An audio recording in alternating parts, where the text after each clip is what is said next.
अब इन तीनों पर थोड़ा सा विचार करें। जाति हमारी वर्तमान जीवन में तो बदलेगी नहीं। अरे बदलेगी क्या?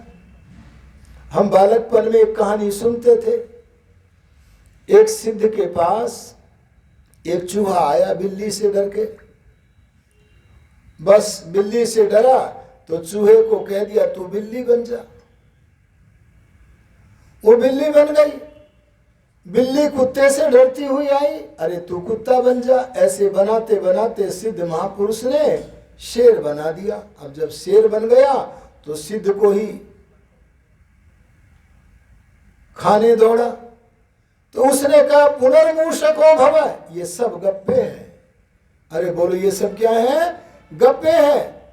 जाति वर्तमान जीवन में नहीं बदल सकती। हाँ, भगवान ने आपको ये जाति जिस काम को करने के लिए दी है, अगर वह काम नहीं करोगे और इतने बिगड़ जाओगे कि 50% से भी गंदे काम करने लगोगे तो भगवान आपकी जाति बदल देंगे।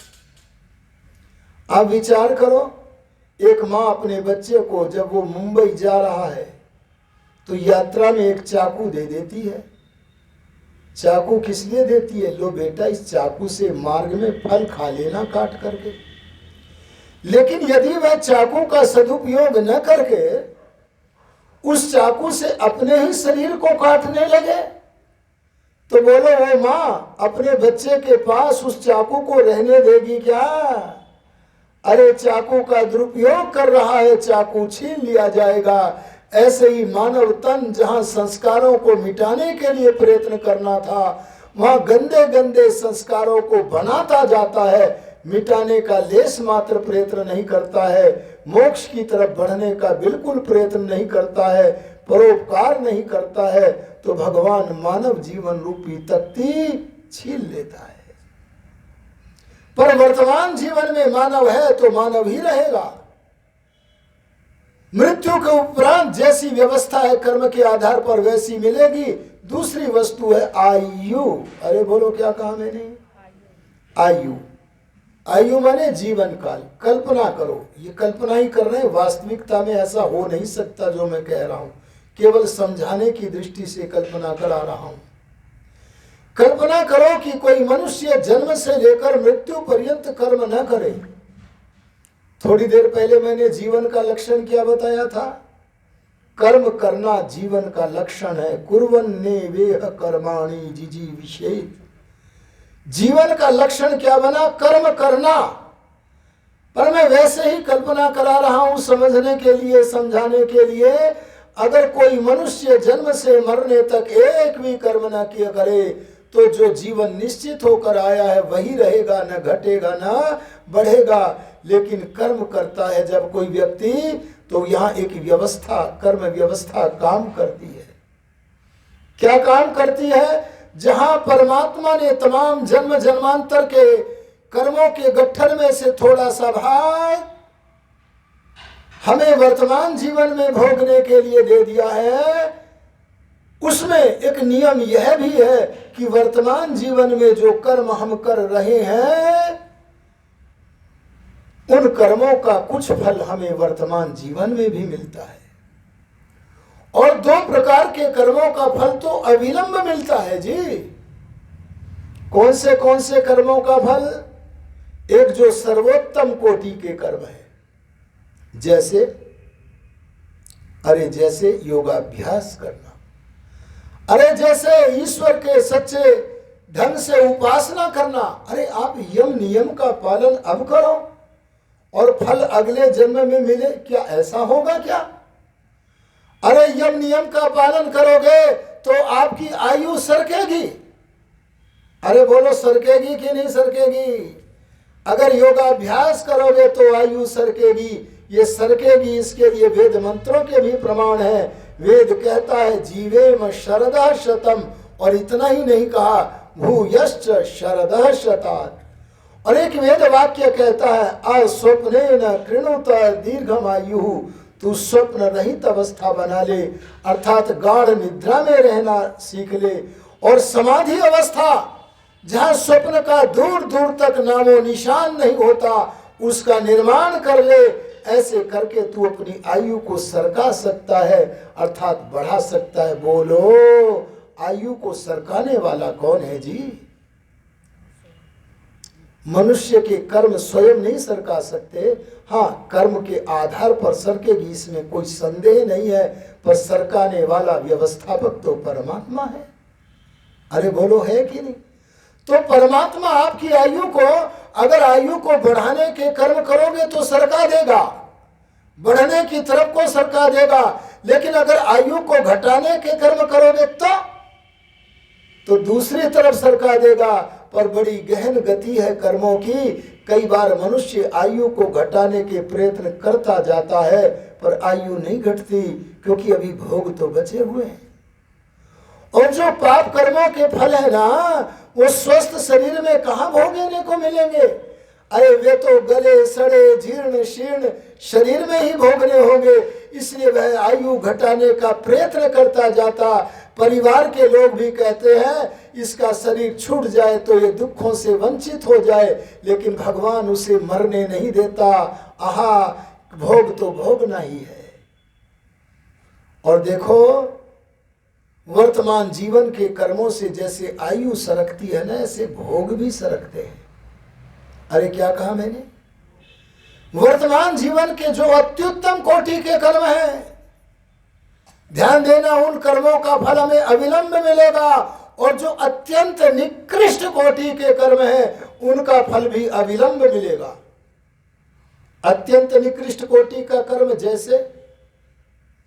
जैसे कि आपने किसी योगी की हत्या कर दी, तो इसका फल विलंब से नहीं मिलेगा, शीघ्र मिलेगा।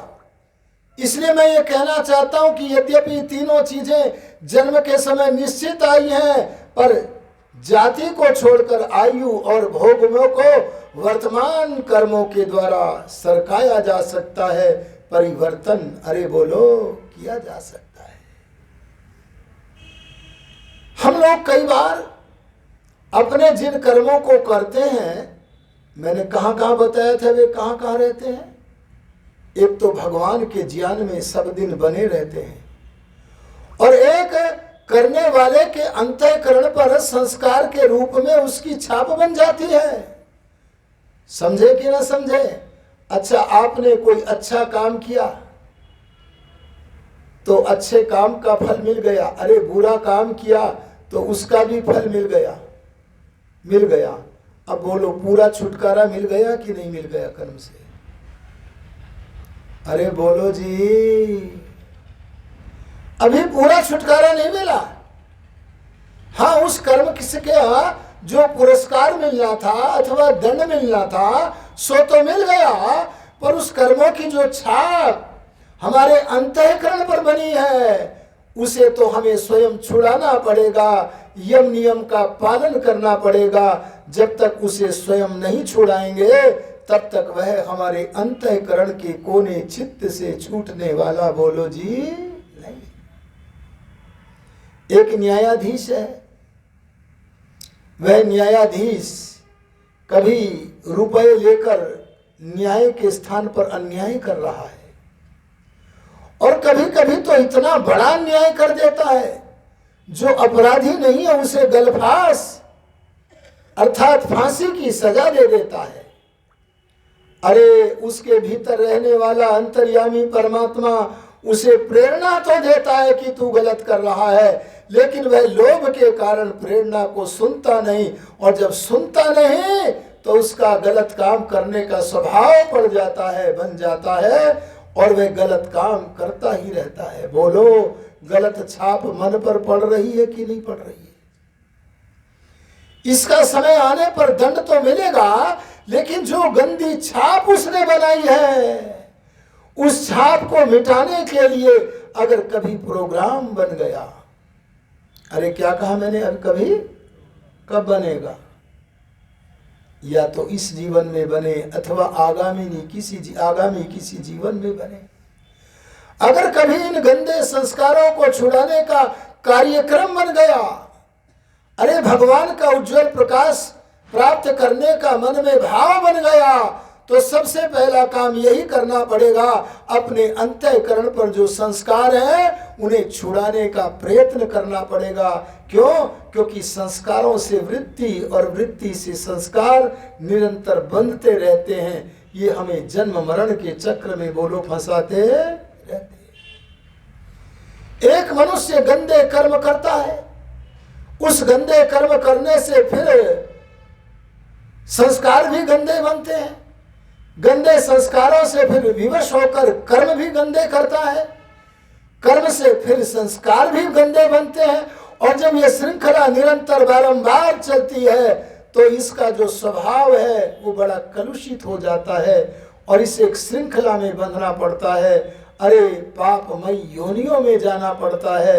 ये श्रृंखला है लोहे की। अरे बोलो किसकी जी? लेकिन एक मनुष्य निष्काम कर्म तो नहीं करता जाता, लेकिन हाँ अच्छे कर्म कर रहा है, पर संस्कार तो बना रहा है। अरे बोलो बना रहा है कि नहीं बना रहा है? ये संस्कार तो बना रहा है, बस संस्कार बना रहा है तो मतलब श्रृंखला में तो बंध रहा है, पर अंतर इतना है, पाप कर्म करने वाला लोहे की श्रृंखला में बंध रहा है तो ये स्वर्ण की श्रृंखला में बंध रहा है, पर बंध रहे हैं दोनों आवागमन के चक्र में।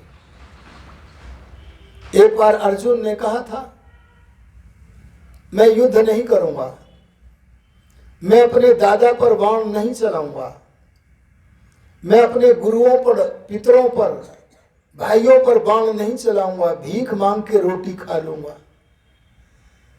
तब उस समय योगी राज कृष्ण को लगा कि अरे ये क्या हुआ, अपने पितरों को रण क्षेत्र में देखकर इस अर्जुन के ऊपर मोह का जादू चल गया है।